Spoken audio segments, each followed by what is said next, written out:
गणेश पूजा पई चलचंचल गाँ ठारू सहर मूर्ति कारीगर ठारू आरंभ करी डेकोरेटर एमिति कि समस्त क्लब रो सदस्य माने एबे जोरदार प्रस्तुति रे लागी पड़िछंती।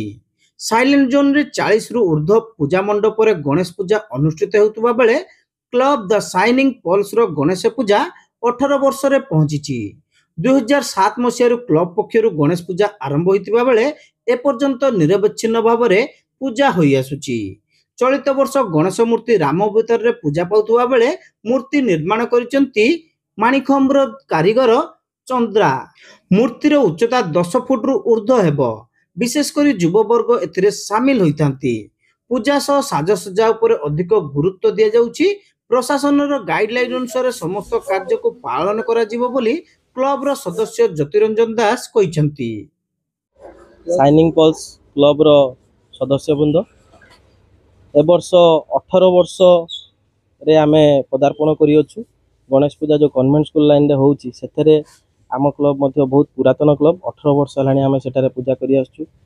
सब वर्ष भली ए वर्ष मध्य आमे साजसज्जा एवं गणेश कर जो साजसज्जा जो रही अछि सेथिरि प्रति मध्य आमे गुरुत्व देउछु।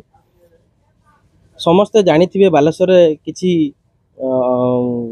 परिस्थिति खराब थिबा हेतु प्रशासन मध्य कटकणा करी अछि हमर जो प्रोसेशन किबा जो कल्चरल प्रोग्राम उपरे। तेणु करी आमे बेसी करी साजसज्जा एवं गणेशंकर जो रूप ता उपरे आमे बेसी फोकस करी अछि। ए वर्ष हमर गणेशंकर बाबा ए वर्ष रामंकर अवतार रे से पूजा पाइबे।